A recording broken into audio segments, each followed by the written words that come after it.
94.3 WYBC, the rhythm of the city and home of the Juan Castillo Morning Show. Good morning, New Haven. This is Moving Target. I'm your host, Jay Kemp, and with me, as always, is the comrade Remedy Sharif. Peace, peace, peace. Super Saturday, brother. Super Saturday, bro. How you feeling?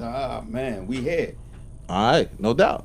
Lessons we got to be blessed about that. Love life. And we have a special guest, Seth Poole. What's up, brother? Good morning, gents. How are you? What should I say? Mayoral candidate Seth Poole, right? Very aptly, named, and no I doubt. assume that all in together now. All day. Yeah.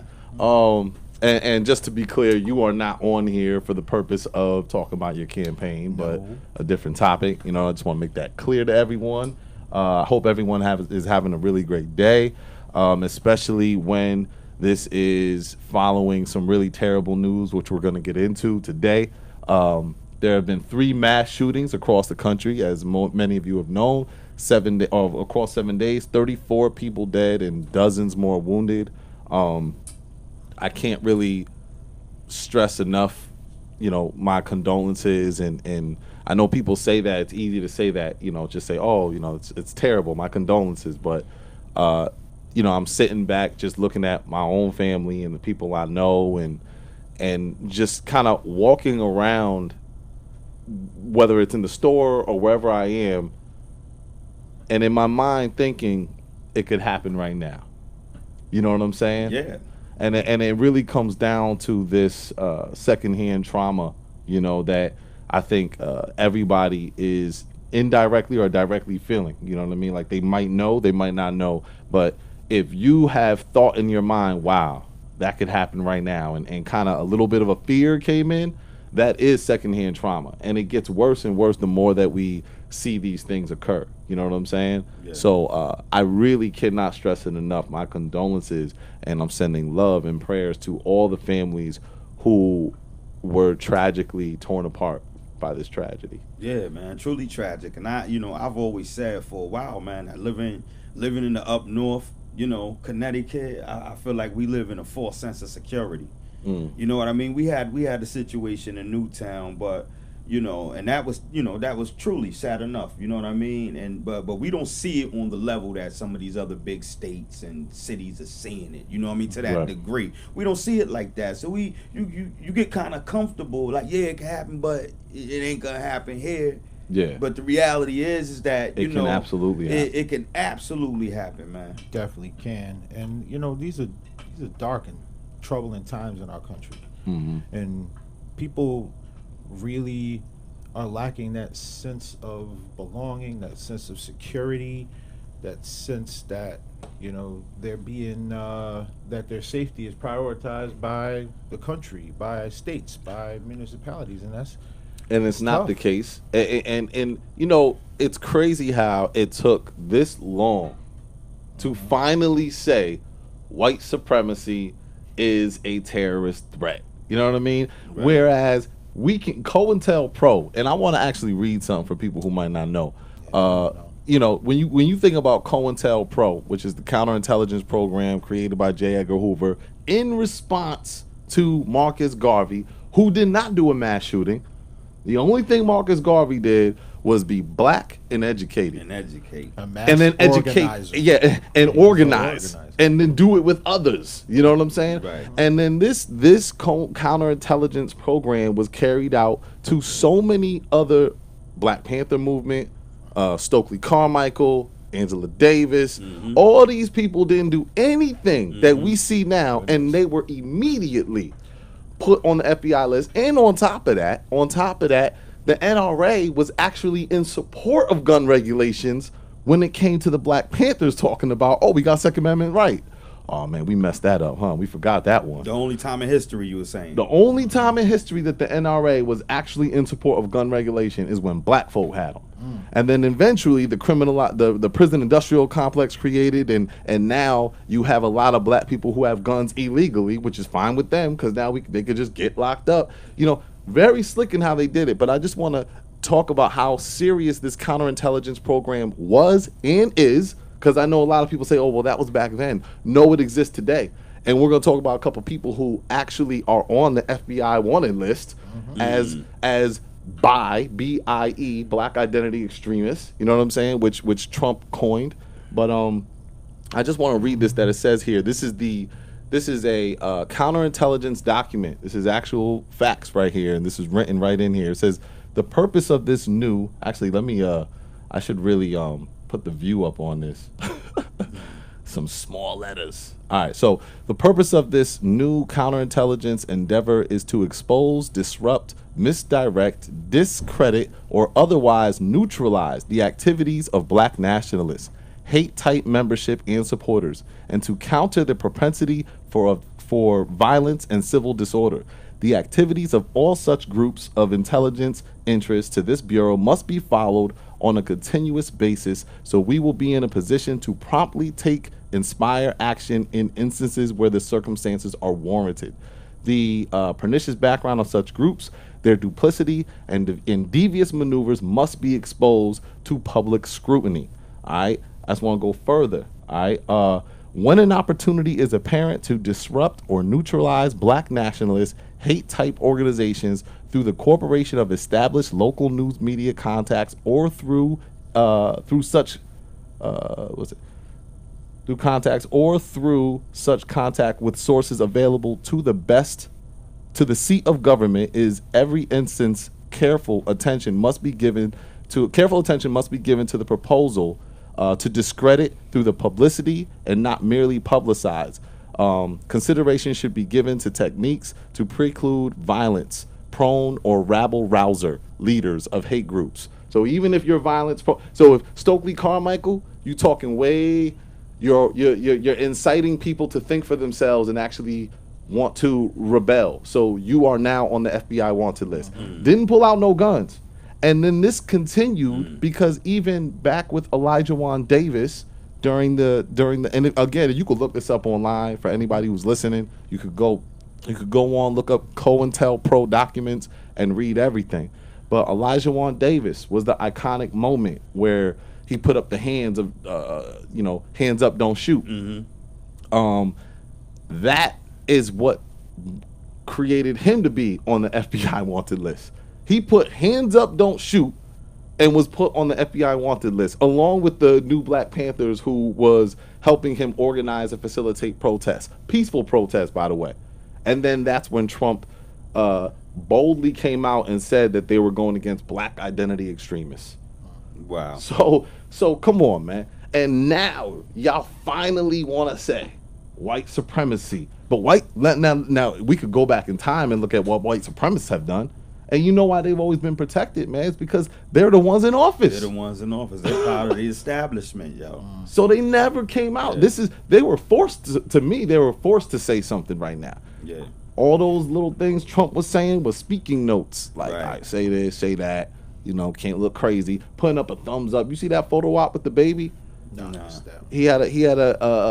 Melania had a baby, and then you had two people from El Paso. This is his visit when he went to El Paso. He had a baby, or Melania had a baby, two people from El Paso, and Donald Trump with his thumbs up, smiling, not realizing that baby just lost two of its parents, and you sitting there with a thumbs up. Thumbs up, man. This is insane. I mean, he's an idiot. Like I know his publicist was like, oh goodness, this guy. This is sad that his publicist was like, great job. Nah, it's like pro-blackness being seen as anti-American in 2019. Yes. Or ever, for that matter. Ever. Is, it's like, just because I have pride in myself and my community and my people, which, where hopelessness has become pervasive. Right. Yeah. I mean, people really, really default to it is the way it is, can't change anything. We're all living to die.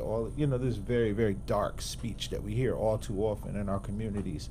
And when someone reaches out to the black and brown communities and tries to get them to understand that the rich history that we have, to be prideful in it, to be strong and stand together. When you can be dubbed as public enemy number one for being for your people. What is that telling you? That's not very American. And not only is it not American, if anybody should be more intentional about maintaining our Second Amendment right to bear arms, is black folk.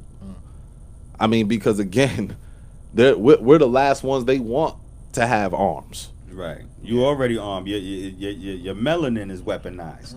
That's it. True. So now when you picking up, when you holding on to something, man, it's the whole thing is so insane, because we're looking at something that had, like, from the word go, us living in this corporation, quote unquote, country, it's been like that towards us. And the sad part about it is we as a people won't stand up, recognize it, and stand together.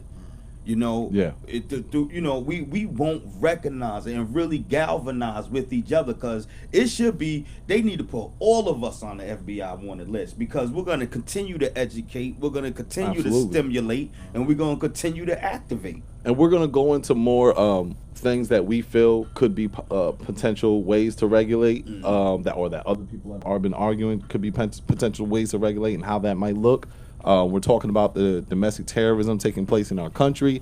If you want to call up and leave your thoughts, comments, opinions, you could call 203-562-9430. Call us up, 203-562-9430. So Trump is more looking at red flag laws in order to, remedy this situation. I think that's a huge mistake. I feel like red flag laws is already violating. Like right now, they could go into my computer and be like, "Yo, yeah, we need to get this brother. He's looking up way. I don't know. He could potentially be that one." Well, we know we're gonna be critically looked at on every level, and that's just the way. That's one more way for them to really be able to try to put a noose on us. You know what I mean? It's like, yeah, let's they could critically look at it, and almost anything becomes a red flag. If you don't like something and you go look it up to learn about it, to inform yourself about it, depending on what it is, it becomes a red flag. Yeah, I mean, while you were talking about COINTELPRO, I was thinking about Brother Fred Hampton. Yeah, that was another one. Absolutely. That was textbook young man speaking out. 25 years old. 25 years old, and, so powerful so quickly because his voice resonated amongst the people. He didn't, tell the people to, raise arms against this society. He was inspiring hope. Absolutely. Right? And that's been criminalized. If you're black.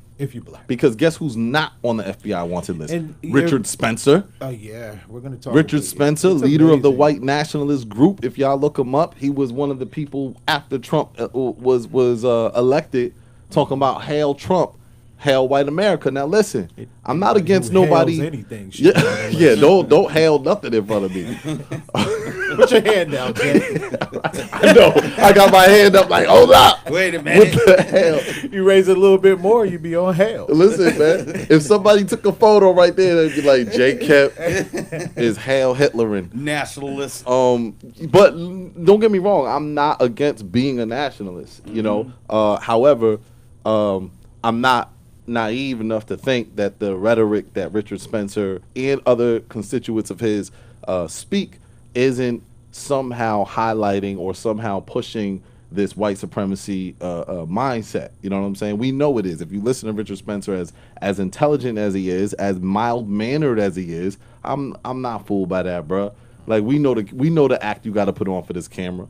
But he's not on the list. You know what I mean? There's a whole bunch of there's no white nationalists that I researched that are on that list that have been speaking. You know what I'm saying? But you got Elijah Wan Davis up there. You got Malachi Z. York, regardless of what y'all want to say about him. There's a lot of stuff around that, but he's locked up at 73 years old, being denied medical attention. Mumia Abu Jamal. Like, we could go on and on of individuals that have been criminalized for their, just for being black, period. Yeah. And now they're just now saying, well, what should we do about this domestic terrorism? You should have thought about that back in Jim Crow. There's still people just getting out of prison. Well, but the thing about it, though, is that now what they're saying is that they are being greatly affected by it. You know what I mean? Are they though? I mean, because a lot of the people that were shot and killed were black and brown, right? Yeah, they were. Yeah, during this one, but they're seeing it too. Newtown is all white.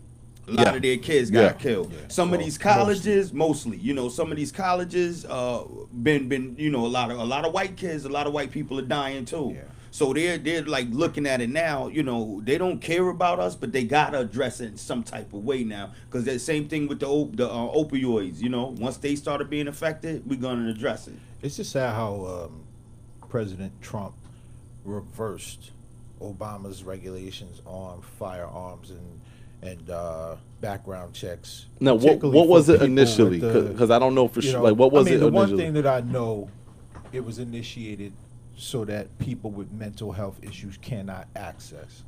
And I feel like one of the very first things that he overturned was that legislation. Mm. And right now, like real time, last week, he's trying to put it right back. Yeah. And even when they do put it back again, I don't believe it will be put back with the intention of, I do believe, call me conspiracy if you want, but I do believe that the government is all about creating problems and then offering solutions. And I don't believe this quote unquote solution is going to be in America in our benefit. Black and brown benefit. I just don't believe that. I mean, it never has and it never will be. No. And then you got to look at the fact, man. We calling a spade when you are looking in the face of somebody. And this is, supposed to be the president of the United States. This is uncharted waters. That is an open-faced liar. Mm-hmm. Like lies. Lie to you right to our face. And then, hide his Remedy, hand. you are not black. Hide his hand. Just lie right to your face. Me and Pootie figured it out. It's like, come on, man. And then this is what we accept. Go ahead. So just to for some people who say, oh well, the media is hyping it up. It's not. In gun violence, just in 2019, 255 mass shootings. Total number of incidents 33,257. Number of deaths 8,802. That's just in 2019. We're not even done with that. That's 255 total. Yeah, 273 killed, 1,063 injured. So it's not something that, and most of the places where this they have here the motive for 2017-18 for a lot of mass shootings was mostly domestic and workspace. So it was a workplace. So a lot of people home and workplace. Where a lot of the motive behind a lot of these mass shootings took place. Yeah, man. A lot of these white folk need to stand up and deal with their own people. I'm just saying. As we should stand up and deal with our own. Absolutely. You know what I'm saying? Absolutely. But, so we're talking about the level of this domestic terrorism. Yeah. Like, they need to stand up and deal with their own people and deal with the facts of the situation, man. Let's stop lying. Let's stop playing games, man. They're the ones with the guns going into places. You can't go to the movie theaters, the malls. You can't. They're the ones that are perpetuating these crimes. Let's call terrorism what it is. Let's call terrorists who they are. Yeah, thank God for that armed fireman who stopped that last situation. Oh Walmart. Man, see these. Yeah. Did you see the way the kid was outfitted? Yeah. There's something to say. I mean, policy is not going to shift culture in the immediate. Mm-hmm. It's going. Its intention is to basically prevent people from even thinking about going down that road. Right. And how do we get? It's like, for one, hate groups need to be hate groups. Hate crimes need to be hate crimes. Right. And just because you are not, black or brown, it does not exempt you from justice. Right. No. This is something that has to change. It's like these people, the aforementioned, hate group leaders, they need to be on these lists. Mm-hmm. And how do you do that when the intelligence community has been intentionally dismantled? And compromised. The intelligence community has already shown that they've been part of the Ku Klux Klan. Yeah. There's a book that I looked at some of it. I want to actually go back and. Can we start calling them the non-intelligence community? Look, I don't know what to call it because I'm like, ATF, it's like, where's the tobacco and the alcohol? Right. They ain't talking about that. It's just guns and The explosives now. So the racist roots of gun control. Right. There's a racist roots of gun control. It's a book by David B. Kopel. Incredible book that talks about how the roots of gun control are, have a racial background. You know what I'm saying? And it's no surprise that the intelligence community, the government period, has been tied into the Ku Klux Klan from years ago. Right. And granted, they're not going to keep that now. You know what I mean? I mean, again, you take somebody like a Richard Spencer. When I see him and I see him talk, I'm like, he's not a bad guy.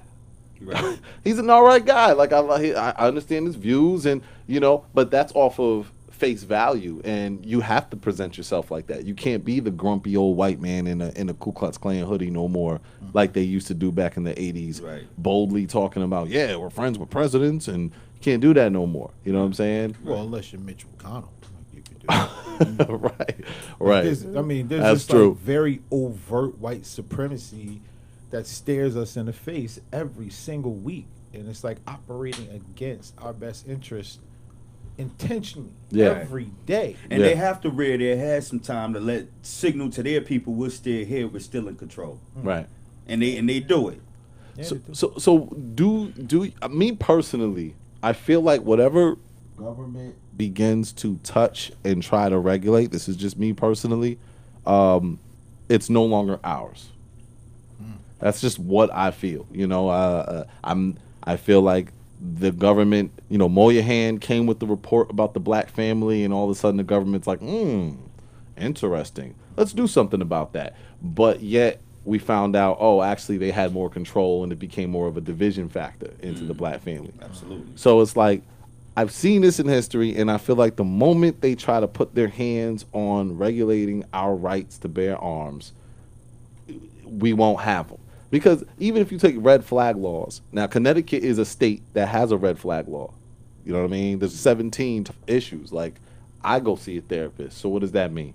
I can't get a gun no more? Right. I mean, they'll probably do that to you because of the color of your skin. Right. Really, it's about which boxes you check off. Right. Yeah. There's a lot going on when you look at those the documentation to purchase a firearm. Do you smoke marijuana? Right. It's like, what about those people who have a card? Right, exactly. It's like, what about that? But the thing is that the card is regulated by the state, not by the federal government. Firearms are are federal. So the state can't report that? How does that work? Exactly. How does that work? Or are we, on the cusp of new policies that take the guns out of hands of people who, use medical marijuana, for medical reasons? Yeah, for sure. Sure. Like it's going that way, yo. Yeah, there's a lot going in the direction of disarming people who are most vulnerable. Because in times like these, it's natural human response is fight or flight. Right. And so many people of color, particularly black people, we don't have anywhere to fly to. Right. So it's like, it's about fight. Right. It has to be. It has to be. Right. Like, there's nothing left for black people in America but fight. Yeah. Yeah. And and I say fight to the point where not only if you do not have a felony, go get a gun. Go get it, man. Go register it, get it legal, go practice. Listen, man, I don't know how this is going to be viewed. And let it be, but see, just saying it like that, we understand, though. But where we're coming from, what it is, man, listen, the only thing we want is peace, safety for our families. We want our babies to live. Safety for our families, you know what I mean? So if you don't have a felony and you're mentally stable enough, to whereas if you have a firearm, it should humble you. When I was living the street life, and I kept the 45 on me, it humbled me, though. I don't want to hurt nobody. So instead of me getting loud when situations arrive, I got quiet, and I always been like that, just humble. But it makes you quiet. Let it humble you. Or it made you quiet. Some people. Well, Yeah, some people, yeah, you know. I mean, because this is my argument against, you know, putting the guns of people in the hands of people who are not fully developed in their brains. The notion of sending. I mean, I understand foreign countries building up their military, you know, intentionally by mandating that folks do a certain amount of years. But the notion of putting guns in the hands of 18-year-old, 21-year-old, it is forcing trauma upon a people. We're essentially creating traumatized beings and asking them, or you know, insinuating that their future is going to be the governance of our communities. When if you go through this gauntlet of terror, you know, through military channels and things like that, the last place you need to be is next to the elementary school in, you know, agreed, middle of USA cities. And just to be clear, you know, definitely I feel like there should be an age limit. I still don't believe 18 to, I would say, 25 are the best ages to have firearms while you're taking in so many different political views. You're developing your own opinions. You're getting more agitated by what's going on. Right. You don't need a gun. And while your brain is developing, you might be dealing with some trauma from your family, like we said before, from the family, or just from the news, news, the workplace, or from the news. Do y'all feel like we could develop a strategy of maybe question asking, and not just us, but could there be a strategy of certain questions that you would ask the general population that are going to buy firearms that would be able to give you a sense of if they're mature enough? That's it's so subjective, you know.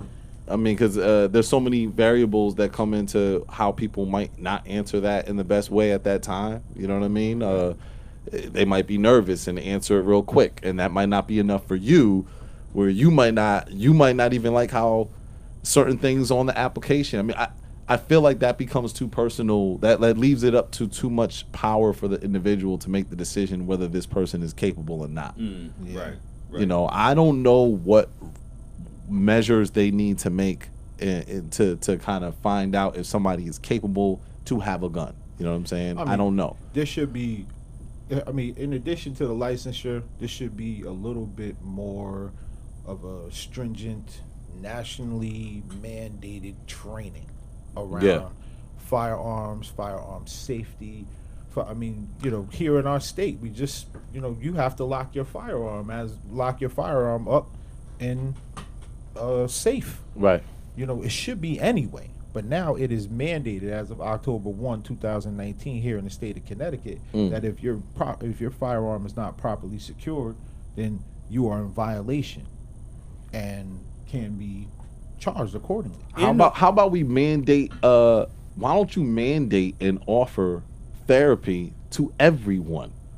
Free therapy for you are mandated to do this many hours of therapy every week. Well, why are you gonna force me to do that? Because our country is messed up and the news is there's too many variables in society that will result into all of us somehow dealing with vicarious trauma, direct trauma. You are mandated to see a therapist every week. So now, and if you do this many hours, you know, healing isn't masculine. Right? But now, you said healing isn't masculine. But now, look, right. Don't let me get into that conversation. Let's do a shirt. Healing isn't masculine. Foolishness. No, I'm about to say that sounds crazy. I know. Just to be clear for everybody listening, healing. He's just joking. Being facetious. You know the sensitive. So is that not problematic? If we're mandated to see a therapist for so many hours, whatever. What about when those therapists start writing their letters and their notes and saying to whoever they need to say it to, this person is not fit to carry a firearm? Because it goes back to the us and our melanin being weaponized.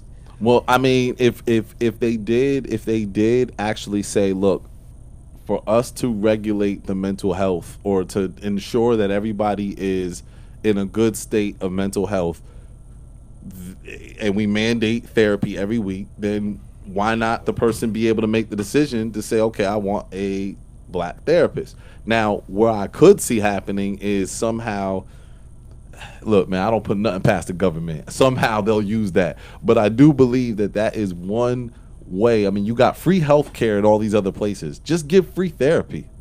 Yeah, I think about the culture. I mean, this is a culture of fear that is Absolutely. And it's pervasive. And when I say pervasive, I have a 3-year-old, and I tried to keep the notion of fear away from my house. Absolutely. And somehow it crept in, and I don't know where it got in. But I think about the media that we take in, and even when you read that COINTELPRO situation, it's like the media is responsible, or whoever's writing this piece, to say that person's viewpoint or is dangerous. Yes. Or something that can threaten the freedoms of Americans far and wide. And how is that the case? How was that the case in the 60s? How was that the case when, to your point of, folks just organizing peacefully? Marcus Garvey. And it's, Marcus Garvey never said anything about, nothing, come at somebody or not at all. Dismantle. He said, look, we cannot survive this.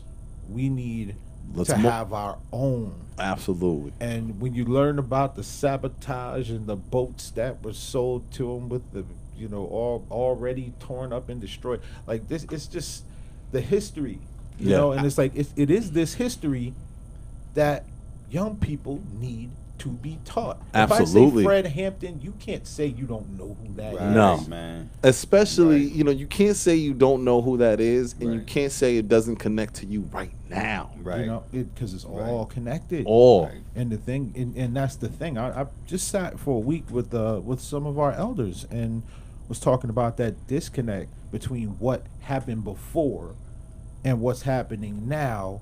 And we have no idea, and y'all are all living testaments to the fact that you survived it. Yeah. So why not share that knowledge gained from that time? Absolutely. With the younger demographics, so that they understand that this is not new. And this is why younger demographics seem like they don't want to listen, man. I'm gonna tell you, when Trump, that's how I feel. We're the younger demographic though, because we've not been spoken to by our elders. Right. Yeah. So it's like even we are in the dark, and the only reason why we see light is because we see books. Right. Well, I do have to shout out, Shalir, you know what I'm saying, who put me on to a lot, that brother and the product, Shalir the product, who really, I would say more like at 17, right? I was probably like 16, 17. That's what's up. Got you. He really geared me towards, not just the 5% of lessons, but a lot of other lessons that, the Bobby Hemmett's and all that I really needed to learn and understand some truth about the way this society works. You know what I mean? Because we can't, and this is why media literacy is still so important, more important now for our daughters, for our sons, because they need to be able to decipher all of this media, navigate through it, understand it. But you have to know the history. And now, even now that this is like the big topic, it's not, the tragedies have happened and we need to acknowledge that. But make no mistake about it, there's also still political sides that are trying to capitalize on the agenda that they had in the first place, before this took place. And so the headlines are going to be what they are, and then other things won't be exposed. And we have to understand that to read through the narratives they're pushing. You know what I mean? That's why I say I watch TV to watch TV. You know what I mean? And see, even down to commercials. I'm not going to go too deep into that, but there's a lot of different ways that they push certain narratives to get us thinking, feeling, and acting certain ways. The agendas are in everything, Joe. Yeah, it's agendas. It's in the background. Everything. Everything is strategically done. You have to come. Nothing is by happen chance or happenstance, or however that saying goes. Everything they do is strategically done. And it's not a again, I don't think people can use conspiracy no more. What else needs to happen? It becomes history tomorrow. Exactly. Right. And that's the thing, you know, because I was dubbed a conspiracy theorist literally from birth Absolutely. until probably about 5-6 years ago. Right. But the And now things that I was tracking between the late 80s and the, you know, early 2000s, and when it came to fruition, you know, it was like so many of my friends were like, you know, there's something wrong with you. And when they saw these pieces come together internationally, because I like to look at the planet. Right. Yeah, right. Because like what's going on the planet Right. is basically trickling down all the way down to the local level. Absolutely. Right. Absolutely. We don't tend to look in a macro way. You know, it's like in a macro from a macro viewpoint. We want to see what's right in front of us today. We're just trying to get through today. You know, it's like this, you know, we're pretty much, it's tough. It's tough because, like, you know, when folks are living for the immediate and not for tomorrow, and it's like at one point, I mean, I know when that point happened for me, it was when I crossed 30. Right.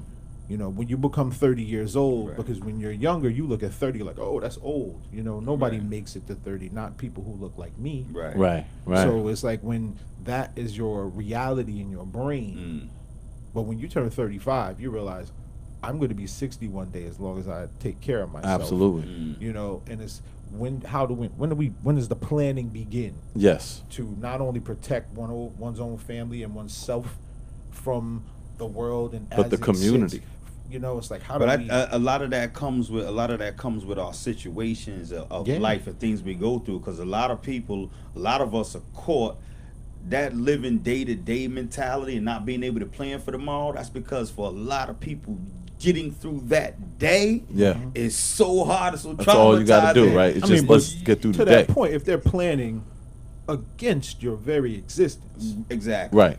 Exactly. You know, it's like there's a responsibility on both sides of this. Exactly. Yes. And it's like remember when we were talking about police brutality and police violence, you know, and it's still a conversation, but they should be on the taking a back seat. Even right though now. that's a domestic terrorist right Yes, there. it is. Man, that's like the police department. Very serious. The man who killed Eric Garner just got off. Like, what do you do with How is that not another example of domestic terrorism? It is.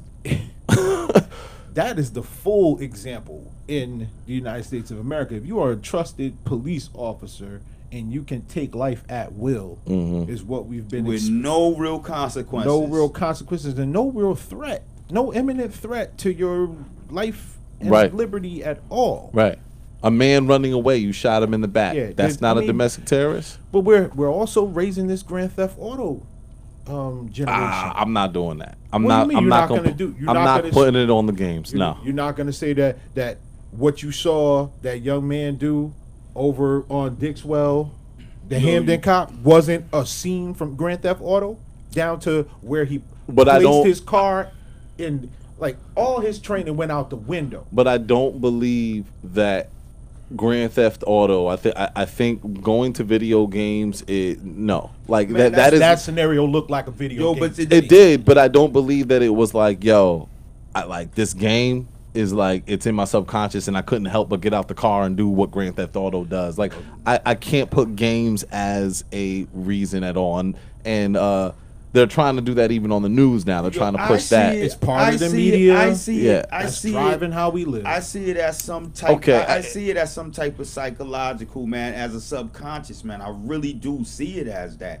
because you don't play football, especially and you play Madden all the time. You ain't out there playing football. I wish I could play as much as I used to, but I can't. Why? That's way because you ain't subconscious. Auto is another microcosm of what it is to live in a city. You're watching one person go around, destroying police officers, beating up civilians, and then you watch this in real life. We've been watching this, and I think people running away. I think it desensitizes you too. As much as the gun range that used to be over on Sherman, as much as hearing them gunshots every day, if you playing those games enough and seeing how somebody looks when they get shot, you're shooting it yourself.